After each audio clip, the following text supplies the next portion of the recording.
Hare Krishna. So thank you for attending the class.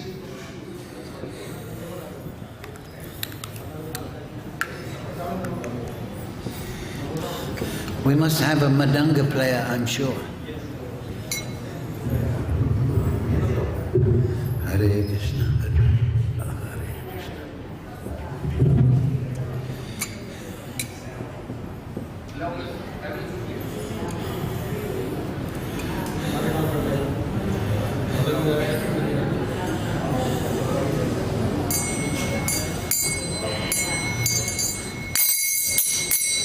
Jaya Radha Madhava Kunja Vihari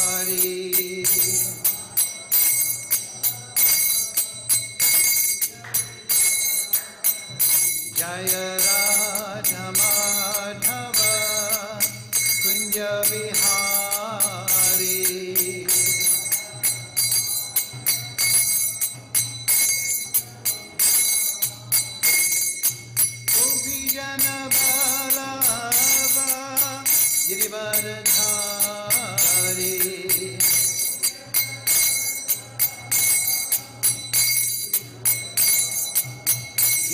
Yasodhanandana Braja Janaranjana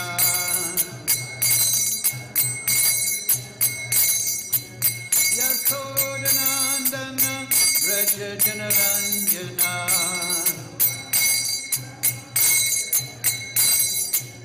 Yamunatira Vanachari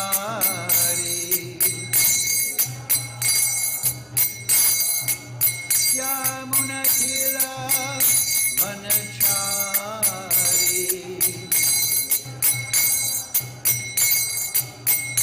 Jaya Radha Madhava Kunja Vihari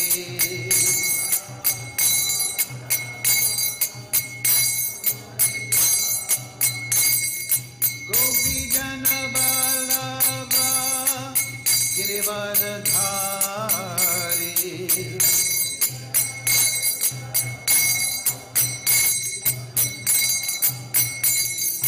Gopi Jana Vallabha Girivaradhari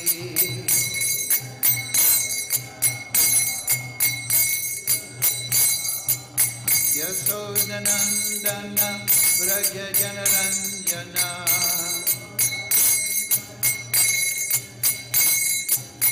Yasodhanandana Braja Janaranjana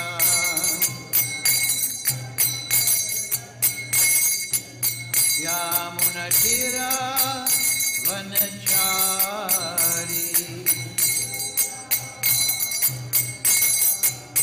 Yamunatira Vanachari Jaya Radha Madhava Kunja Vihari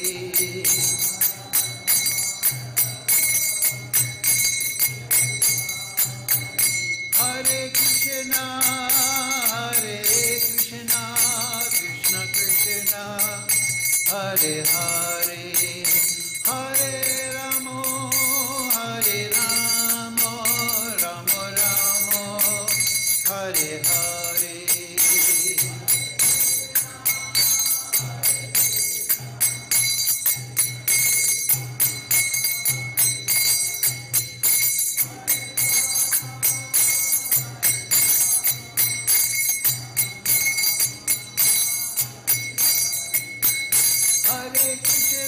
Hare Krishna Krishna Krishna Hare Hare Hare Ramo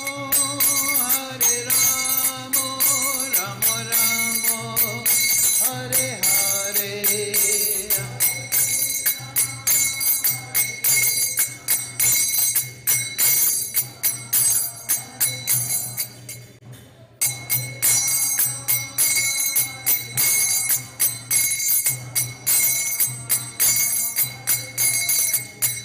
Jaya Prabhupada, Jaya Prabhupada, Jaya Prabhupada, Jaya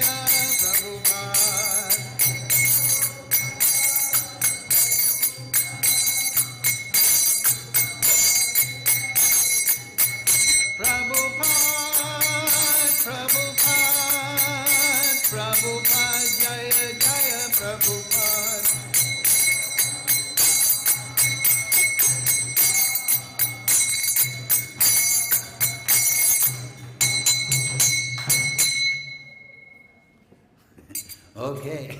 Jayam Vishnupad Paramahamsa Parabhakatara Sarasisimat, His Divine Grace Sri Lesa Bhaktivedanta Goswami Maharaj Srila Prabhupada Ki Jai. Srila Bhakti Siddhanta Goswami Maharaj Srila Prabhupada Ki Jai. Srila Gokishore Das Babaji Maharaj Ki Jai. Srila Thakur Bhakti Vinod Ki Jai. Sri Guru Parampara Ki Jai. Sri Vrindavan Dham Ki Jai, Sri Radhastami Ki Jai, Srimad Bhagavad Gita Ki Jai. All glories to the assembled devotees. All glories to the assembled devotees. All glories to Shri Shri Guru and Gauranga. Go Premananda Hari Hari Bol. All together please. Oh. Om Jnana Timarandasya Ganandana Salakaya Jaksurun Militam Yena Tasmai Shri Gurave Namaha Shri Chaitanya Manobishtam Stapitam Yena Bhutale Swayam Rupa Kadamayam Dadati Swapadantikam Vandeham Shri Guru Shri Yukta Padakamalam Shri Gurun Vaishnavam Sha Shri Rupam Sagrajatam Sahagana Raghunatham Vitam Tam Sajivam Sadvaitam Savadutam Prijana Sahitam Krishna Chaitanya Devam Shri Radha Krishna Padang Sahagana Lalita Shri Vishakam Vitamscha He Krishna Karana Sindhu Dina Bandhu Jagatpate Gopesha Govika Kanta Radha Kanta Namostate Tapcha Kanchana Gaurange Radhe Vrindavanishwari Vrishavana Sudadevi Pranamami Hari Priya Panchakalpatarubhyascha Kripa Sindhu Bevacha Patitanam Pavnebhyo Vaishnavebhyo Namo Namaha Shri Krishna Chaitanya Prabhu Nityananda Shri Advaita Gadadhar Sivasadi Gaura Bhakta Vrinda Hare Krishna Krishna Krishna Hare Hare Hare Ram Ram Ram Hare Hare Om Namo Bhagavate Vasudevaya Om Namo Bhagavate Vasudevaya Om Namo Bhagavate Vasudevaya. So reading from Srimad Bhagavad Gita as it is, translation and commentary by His Divine Grace Srila Prabhupada. Today's verse, what number? 19.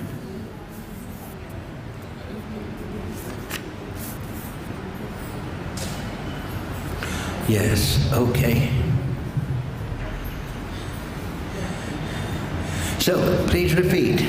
Ihaiva, tair, jitaḥ, sargo, yeṣāṁ, sāmye, sthitam, manaḥ, nirdoṣaṁ, samam, brahma, tasmād, brahmaṇi, sthitaḥ, ihaiva jitaḥ sargo, yeṣāṁ sāmye sthitaṁ manaḥ, nirdoṣaṁ samam brahma, tasmād brahmaṇi sthitaḥ, ihaiva jitaḥ sargo, yeṣāṁ sāmye sthitaṁ manaḥ, nirdoṣaṁ samam brahma, tasmād brahmaṇi sthitaḥ,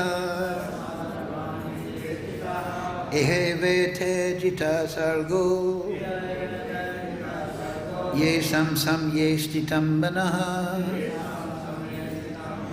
nirdoṣaṁ samam brahma,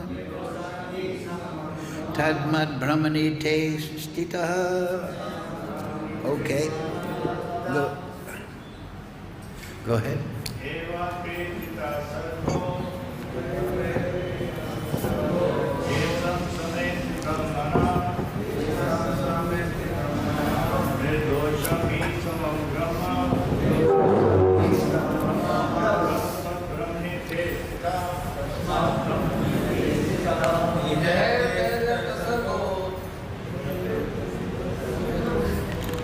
yeṣāṁ sargo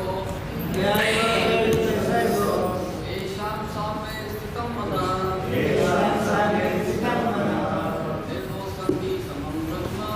nirdoṣaṁ samam brahma tasmād brahmaṇi te sthitāḥ sargo yeṣāṁ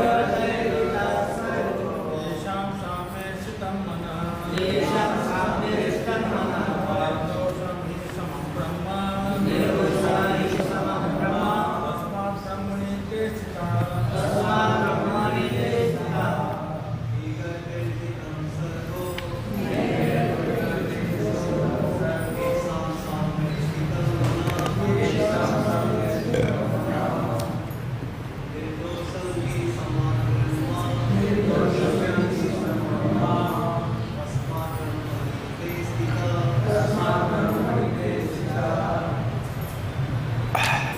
Mataji's.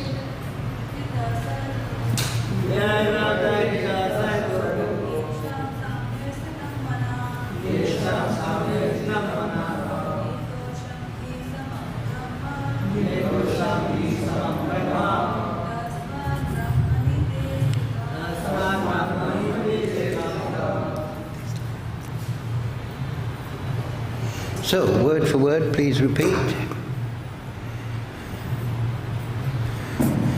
Iha, in this life, eva, certainly, tair, by them, jitaḥ, conquered, sargaḥ, birth and death, yeṣāṁ, whose, sāmye, in equanimity, sthitam, situated, manaḥ, mind, nirdoṣaṁ, flawless, he, certainly, samam, in equanimity, brahma, like the Supreme, tasmād, therefore, brahmaṇi, in the Supreme, tair, they, sthitāḥ, are situated.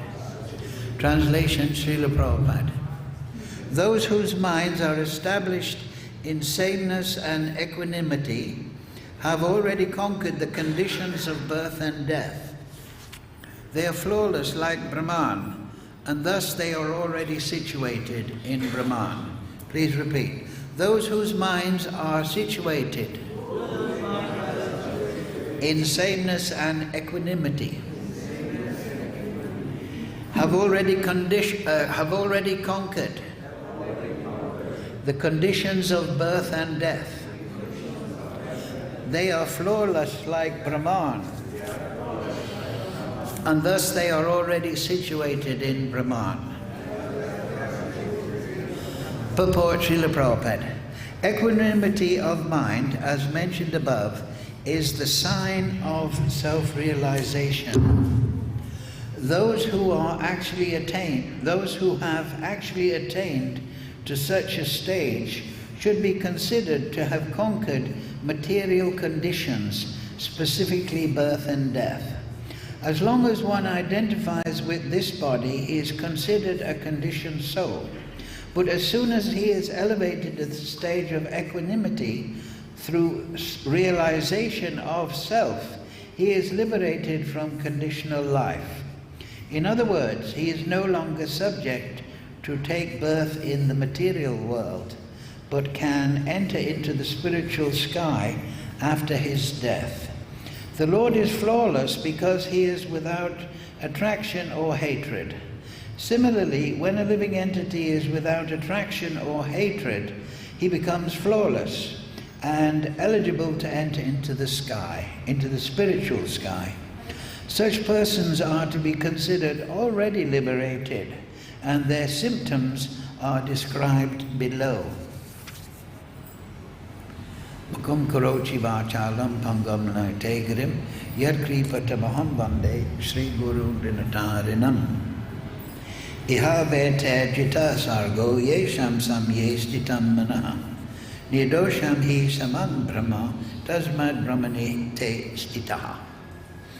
Those whose minds are established in sameness and equanimity have already conquered the conditions of birth and death. They are flawless like Brahman, and thus they are already situated in Brahman. Yes, so Krishna is instructing Arjuna, what is the spiritual consciousness? What is the spiritual state?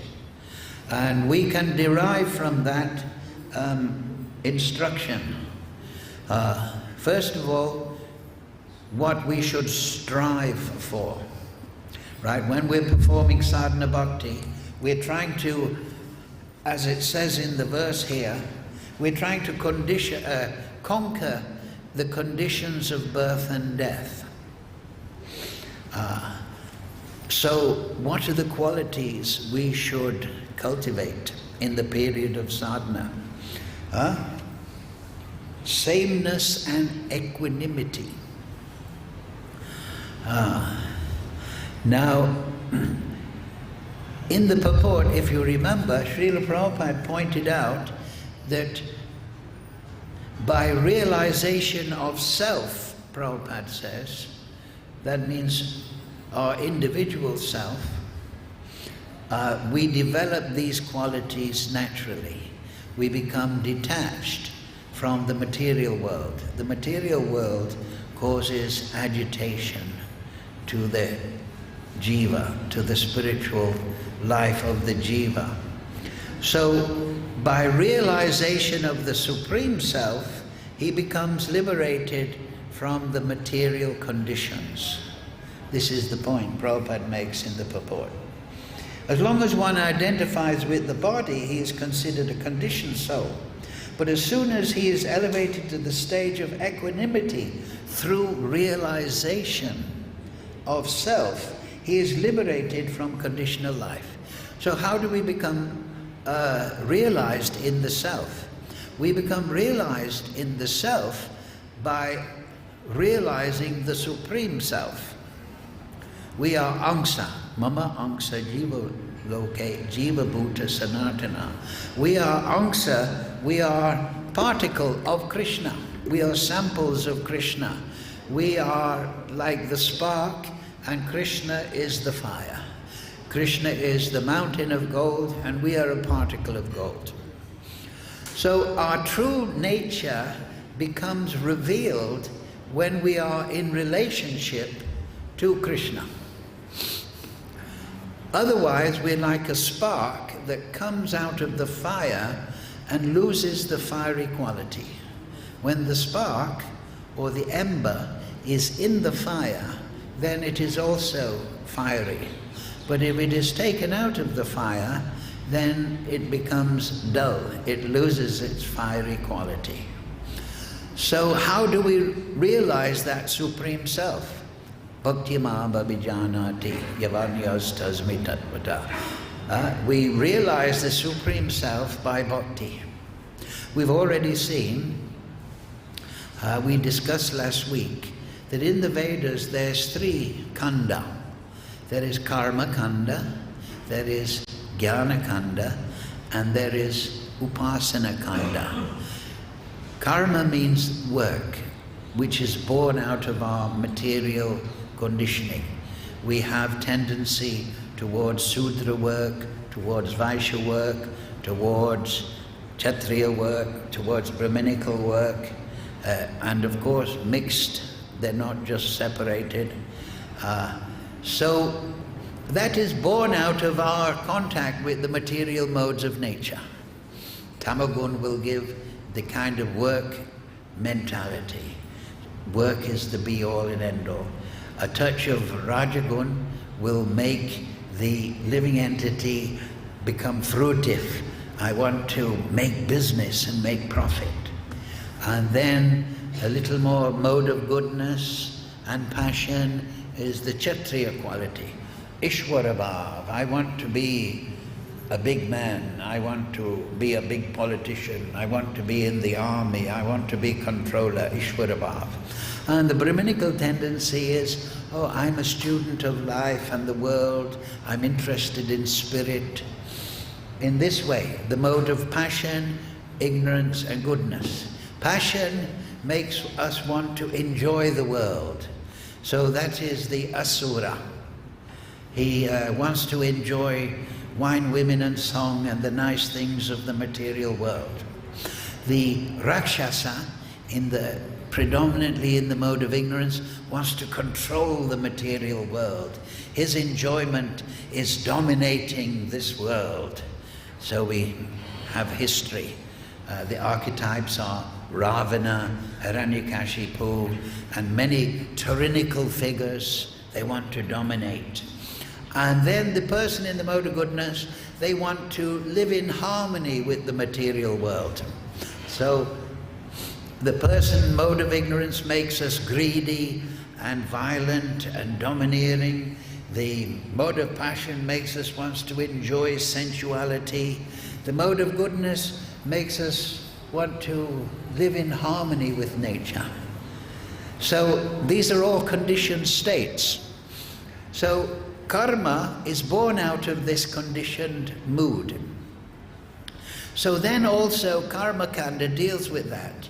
But karma kanda reaches perfection when we use our propensities for particular activities, not in a fruitive manner for our own benefit, but as an offering to Krishna. Yagyata kamanonyatra lokoyam karma bandhana. So if you do that, then that's the perfection of understanding karma kanda. You perform your activities, as Arjuna has been told, as an offering to Vishnu. So that is watering the root, because Vishnu is the root. If you remember last week, Krishna is Purusha. We are in the Prakriti, we are in his energy, we are his Prakriti, but where is Purusha? So we perform our activities to Purusha. But who is Purusha? So then you come to Jnana Kanda, the section of knowledge. So perfection of Jnana Kanda is to understand who is Purusha, to understand the source, Janmadi Asyata. So karma, when properly understood, karma kanda is watering the root.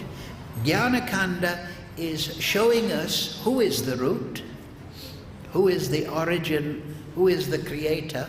Aham sarvasya pravavo matak sarvam pravatite. Vasudeva savamiti. Everything is emanated from who? So Jnana Kanda explains that. And then Upasana Kanda directs us, okay, now you're offering everything to Vishnu, and you're learning who is the Purusha, who is the source. Now perform Upasana. How? In Kali Yuga, Hare Krishna, Krishna Krishna, Hare Hare, Hare Ram, Ram Ram, Hare Hare. So by chanting Hare Krishna and by learning the Leela of Krishna in the Bhagavatam and meditating on Krishna's Leela and the Astakala Leela and taking instruction from the Goswamis and so on and so forth, and Madhavendra Puri and the Bhagavatam, we worship Krishna by becoming absorbed in his Leela. So, karma is to water the root, Jnana is to know the root, and Upasana Kanda is to worship the root.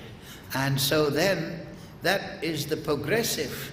One is Varnashram and one is Jnana, and then for Upasana we have Navavida Bhakti. Shravanam, Kirtanam, Vishnu Smaranam, Padasevanam, Archanam, Vandanam, Dasyam, Sakyam, Atmanivedanam, as Prahlad Maharaj. He was told by Hiranyakashipu, where have you learned this devotion? He said, well, I don't like what those teachers are teaching. They're teaching friends and enemies. Here Krishna is saying you should not A devotee should not be in this mood of friend and enemy. He said you should be sameness. You should be balanced, equanimity. You should be generous in your soul to everyone. What is that verse? Samaham savabhute, yes, but no, there's another. The brahmana, who is the learned Brahma, sees equally the dog, the outcast, the learned brahmana. Pandita samadashina. So the learned person sees everything equally.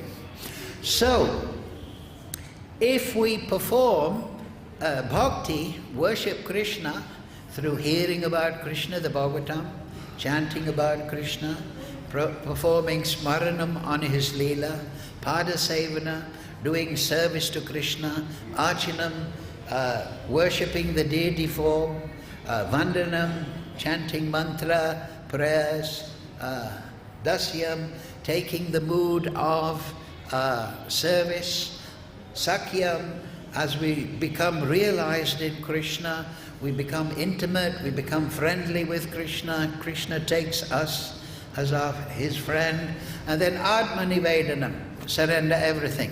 So then one becomes liberated.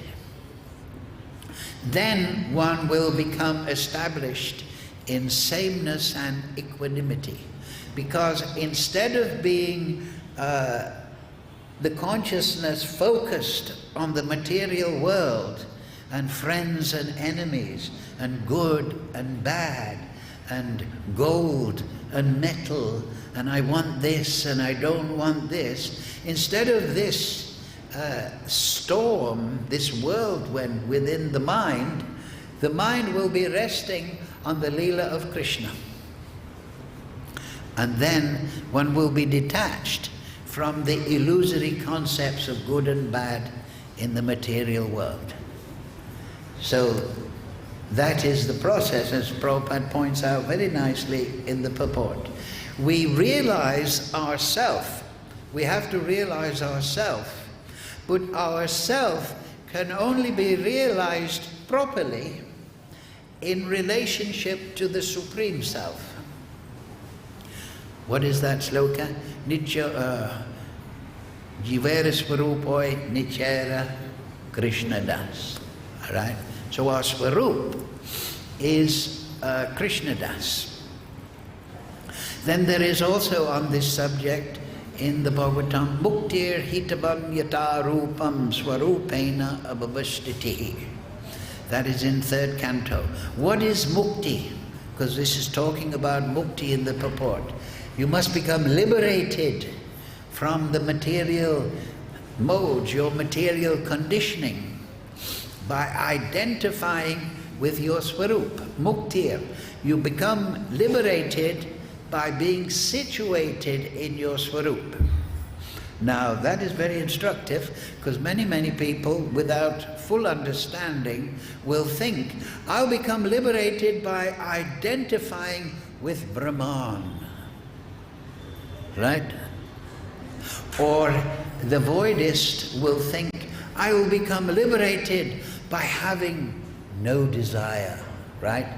This is the Buddhistic idea, voidistic idea, the monistic idea. I'll identify with Brahman and I'll become absorbed in Brahman. But this is kaitava. You're cheating yourself, because you're cheating yourself out of your eternal relationship of unlimited bliss in relationship to Krishna, in being situated in yourself. You're only cheating yourself, because Krishna says, yeṣāṁ mam prapadyante tam steve bhajimiyaham mamavat manuvatante manusha patha savasha. That everyone, as they surrender to me, I reward accordingly. Everyone follows my path in all respects. So, what does that mean? I can surrender to the material energy, right?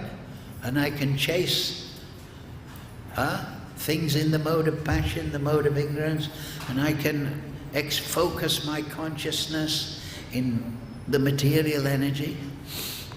But that is a form of surrender to Krishna in one sense, because the material energy is Krishna, and you're going to have to surrender to the laws of karma in the material energy. So you're surrendering to Krishna in an indirect manner. Or you can surrender to Krishna in his form of Brahman, right? And meditate on the undifferentiated Brahman, and in that way you'll become peaceful and see the sameness and the oneness. So that is good in one sense. And then you can reject God altogether and become a voidist. And then you go into tamagun, ignorance, believing in nothing. So they're all following Krishna. They're all reciprocating with the material world in their own particular manner, and they're getting their own particular result.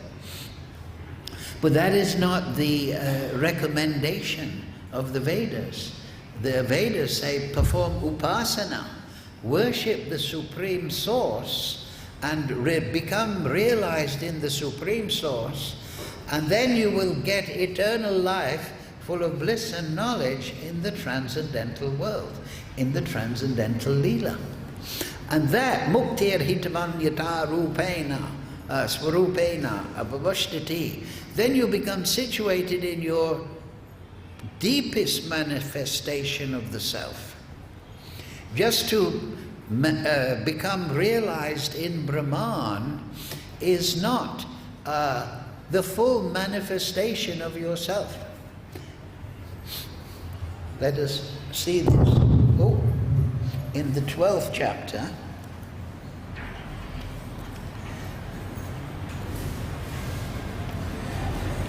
after Krishna showed Arjuna the universal form,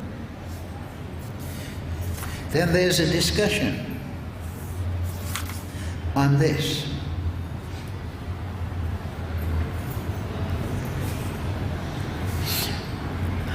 Arjuna asks, which is better, to worship the Brahman, the sameness, the oneness, or to worship the Supreme Person? Because he's just seen, this is 12th chapter, he's just seen the universal form, and he is amazed.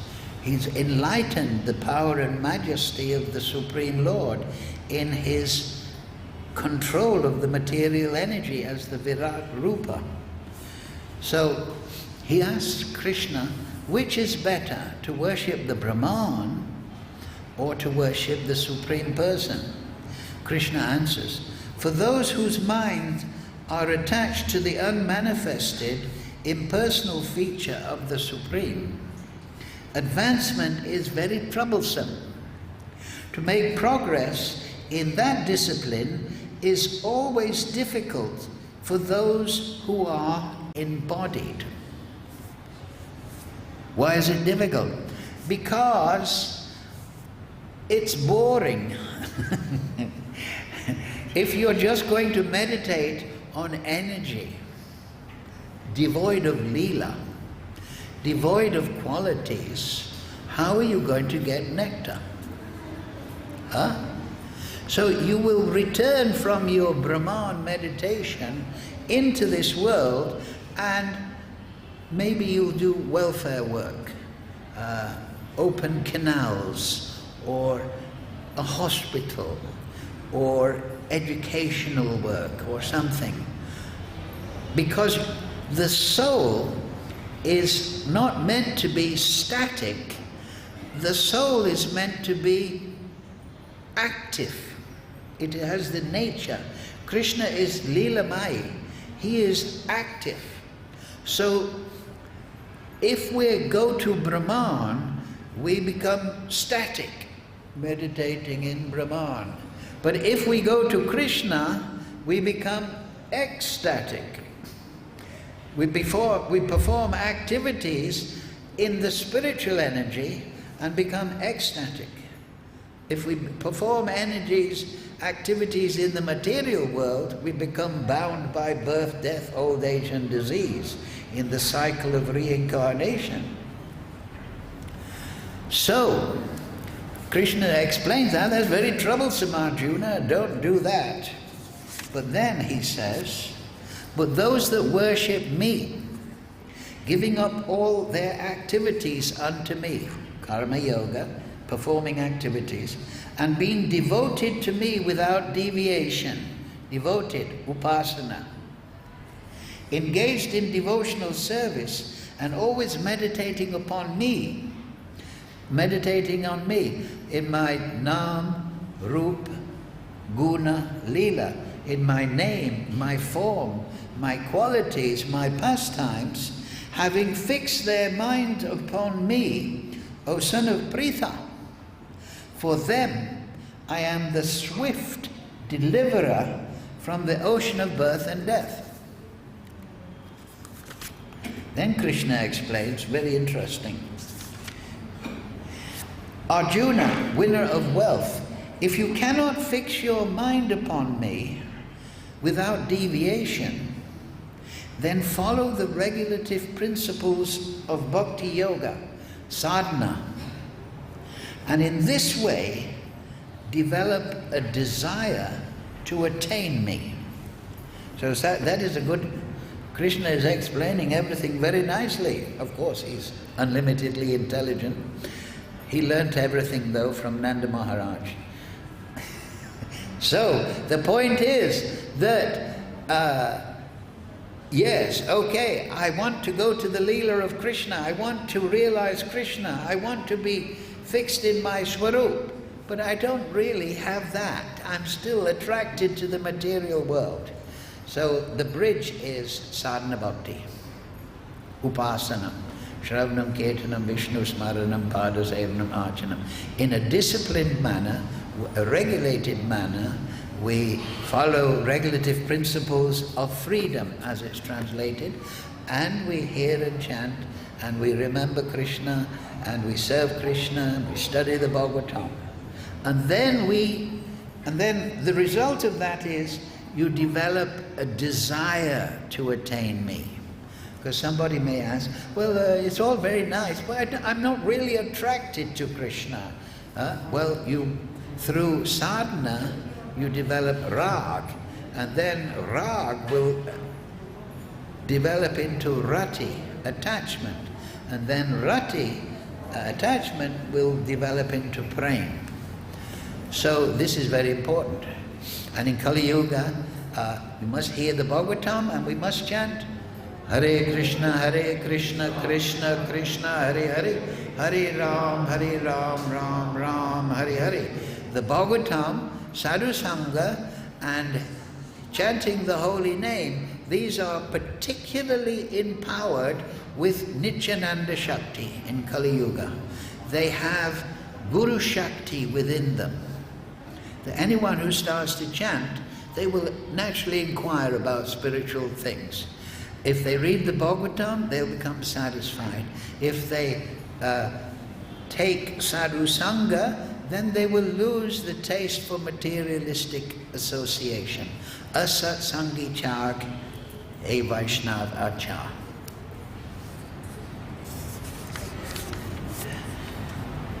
So then Krishna goes through different levels of engagement. So these qualities are there for us to cultivate in the period of sadhana. That's one of the reasons. Right? Sameness and equanimity. A person who neither rejoices upon something pleasant nor laments upon obtaining something unpleasant, who is self-intelligent, that means intelligence, buddhi yoga, through consciousness of Krishna, who is unbewildered and who knows the science of God, is already situated in transcendence. Such a liberated person is not attracted to material sense pleasure, but is always in trance, enjoying the pleasure within. In this way, the self-realized person enjoys unlimited happiness, for he concentrates on the Supreme. That is sadhana bhakti, to train the mind to see everything in relationship to the Supreme. And then, now the negative thing. This is very yama and niyama. So we want to concentrate on the Supreme. Now Krishna says, the negative side. An intelligent person does not take part in the sources of misery. So this is the question. Oh, when I have to perform sadhana, I have to give up illicit sex. I have to give up intoxication. I have to give up meat eating. I have to give up gambling. But I like these things. But what does Krishna say? An intelligent person does not take part in the sources of misery. These things are miserable, which are due to contact with the material senses. O son of Kunti, such pleasures have a beginning and an end, and so the wise man does not delight in them. So somebody may say, okay, I want to give up the material pleasures. Then what does Krishna say next?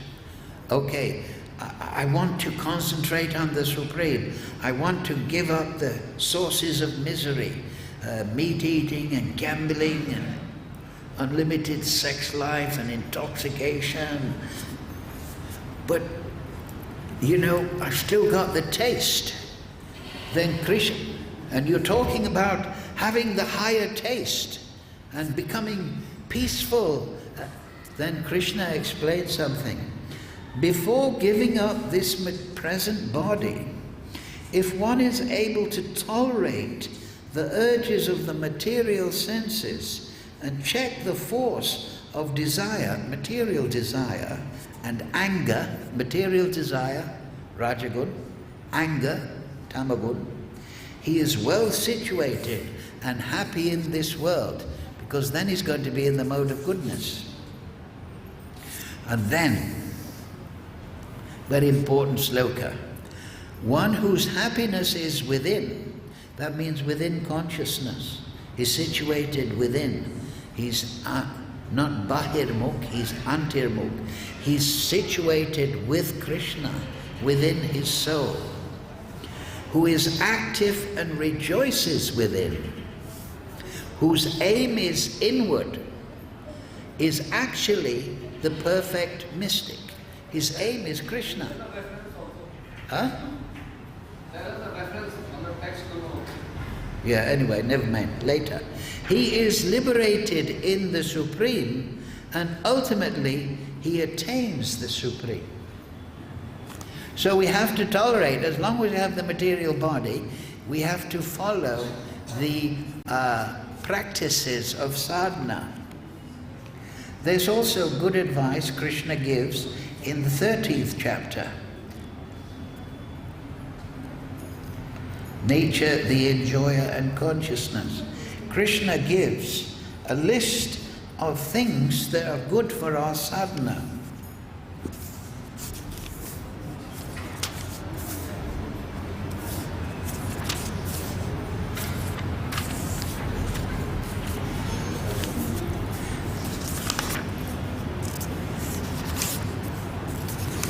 Yes. So again, these are the qualities to be practiced. These are the qualities of knowledge Krishna gives. But not only for us to cultivate them, but also we should know these qualities so we can recognize the sadhu. We can recognize the saintly person. Humility, pridelessness, non-violence, tolerance, simplicity, approaching a bona fide spiritual master, cleanliness, steadiness, self-control, renunciation of the objects of sense gratification, absence of false ego, the perception of the evil of birth, death, old age and disease, detachment, freedom from engagement with children, wife, home and the rest, entanglement, even-mindedness, again, amid pleasant and unpleasant advent, equanimity.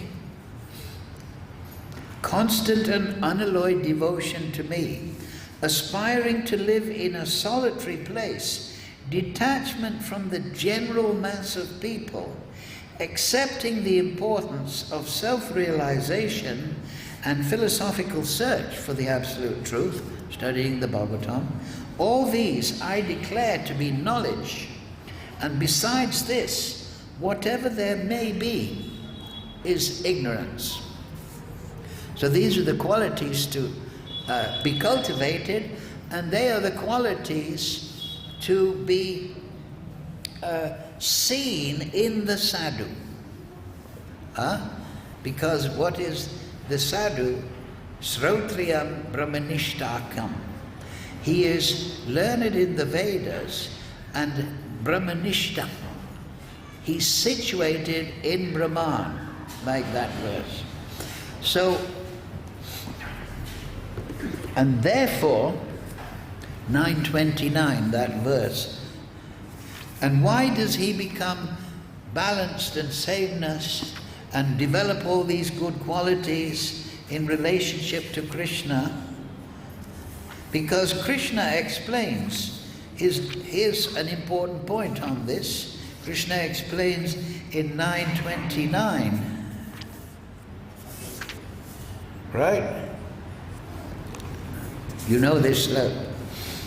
Samaham sarvabhuteshu na dveshu sti na priya ye bhajanti tumam bhaktya maite teshu chapyaham. Now this is very interesting, this. How are we doing for time? Oh, good. I envy no one. This is Krishna talking about himself. He's talking about his own nature.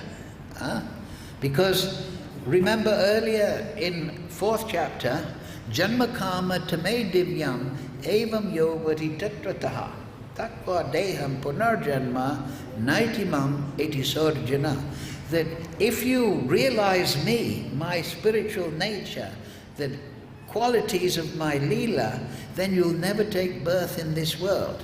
So self-realization, again, it comes to this point. If you realize Krishna, then part and parcel of that realization of Krishna is to realize your relationship to Krishna. And the example is given in the Gita, that just when the sun comes up, everything is seen. But without the sun, you're in darkness. So when you realize Krishna, you realize who I am. I have this spiritual relationship, my swarup, with Krishna. So here is part of Krishna's personality. Samaham sarvabhuteshu. I envy no one. That means I don't dislike anyone. I'm not whimsical. Nor am I partial to anyone. I am equal to all. But whoever renders service to me in devotion is a friend, and I am a friend to him. So this is very important, because sometimes tribal religions say, we are chosen, we are the chosen. But Krishna says, I'm partial to no one. He doesn't whimsically choose one set of people or one tribe of people to be chosen out of some kind of partiality.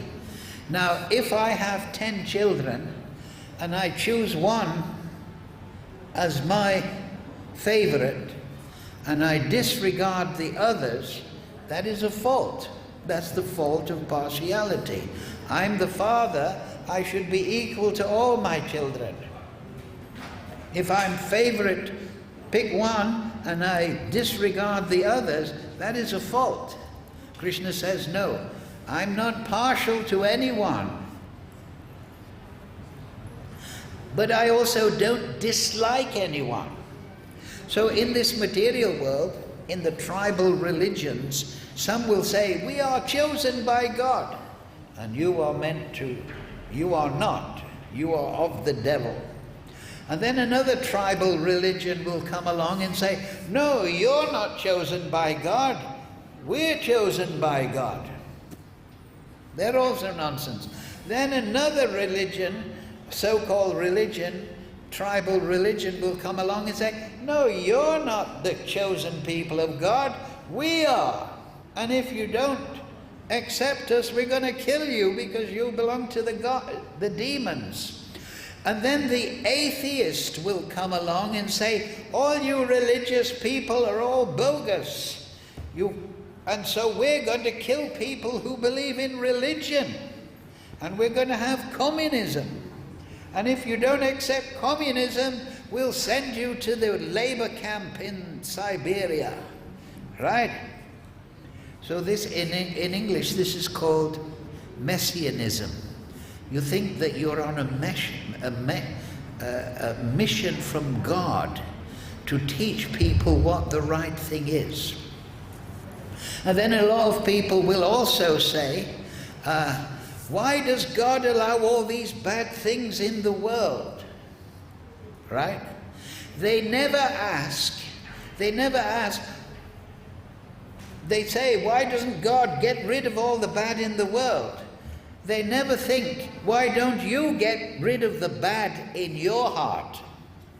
Why don't you stop being a violent meat eater? Why don't you stop being a liar and a rascal? Why don't you become faithful to your wife? Why don't you stop intoxication? They will say, oh, God should purify the world, but they never look to themselves. So this is yoga. Yoga means you take responsibility for yourself. And if you are in a bad condition, that is because of you, not because of some favoritism. Krishna is saying, I envy no one. But what does Krishna say in the Upanishads? He says, Nicho Nichanam Chaitanas Chaitananam Eko Yoda Dadati Kaman. I fulfill everyone's desire. If you want to be a criminal, I'll give you intelligence how to rob the bank. If you want to be this or you want to be this, I'll give you intelligence. I will satisfy. But then, so people think, okay, that's good. But how do I, Krishna says here in the second land, first he says, I don't favor any particular person or group. I'm equal. I just reciprocate according how they surrender. Yeṣāṁ prapadyante. I'm equal to all. But then the second line, Ye bhajanti tumam bhaktya, those that worship me in devotion, he is a friend, is in me, and I am a friend to him. So, if you ignore Krishna and you pursue life in the material world, Krishna will facilitate your material life. He won't say, I'm not helping this person, I'm not helping this. And if you will perform austerities in the material world and you'll get the fruit of your activities, Krishna will facilitate. But Krishna says that if you worship him through bhakti, through upasana kanda, then what is that? The essence of upasana kanda, Krishna explains at the end of the Gita, Savadama prajaja mam ekam sharanam vraja, that you surrender to Krishna. And so when you surrender to Krishna and you say, I belong to you, Krishna, then Krishna intervenes in your life. You're giving permission to Krishna to enlighten you, to protect you. Then that is also Krishna's sameness. You're surrendering to me, then I will surrender to you. I will help you in your life. I will purify you. I will give you realization of the Shastra. I'll give you realization of my pastimes. I'll give you protection in the material world.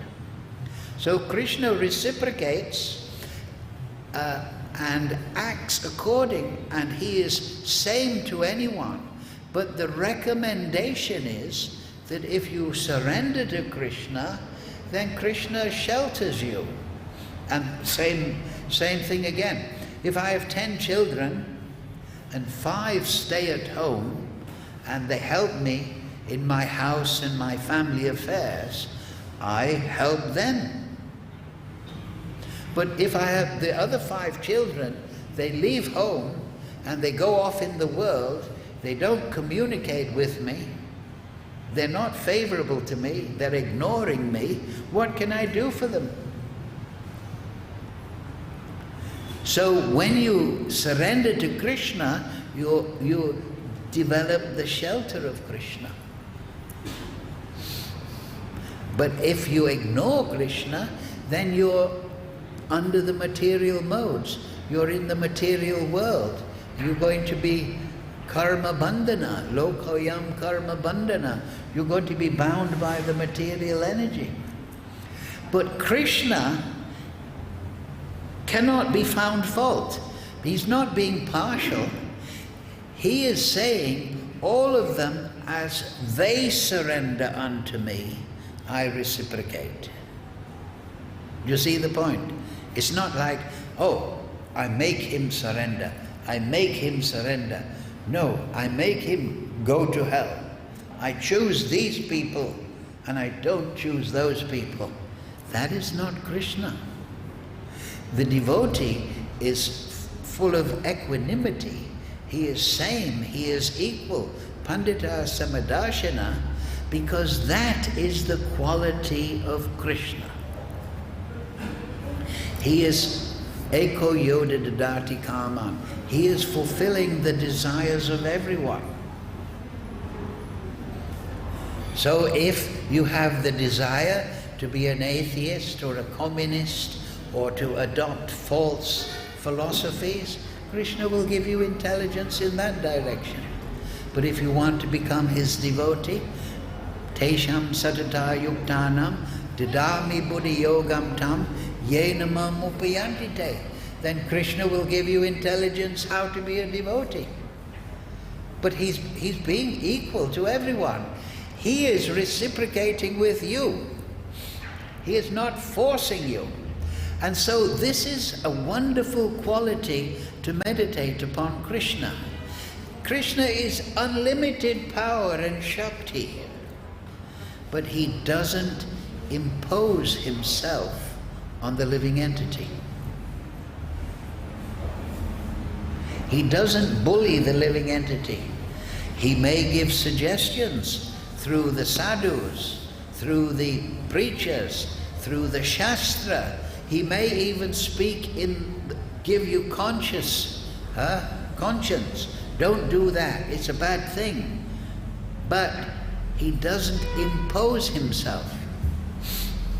He's given free will to the Jiva Shakti, and he's given instruction how the Jiva should use that free will, but he's not forcing the living entity to use the free will in a particular way. So that is, Krishna is full of sameness, equanimity, and so therefore the sadhu is also full of sameness and equanimity, and we should cultivate this during the period of sadhana. We should observe, we should, as it says there, 5.29, we should be active within, and we should develop generosity to everyone, not partiality or clannishness or racism or favoritism. We should be kind and generous to everyone, because that is the spiritual state. So in the period of sadhana, we should cultivate that. So 3 things. This sloka today, it shows it is based on the sameness of Krishna. It shows us how to recognize a sadhu, and it teaches us what to cultivate in the period of sadhana. Hare Krishna, Krishna Krishna, Hare Hare, Hare Ram, Ram Ram, Hare Hare. Thank you. Any question? Okay then. Thank you all very much. See you next Friday, 6 o'clock.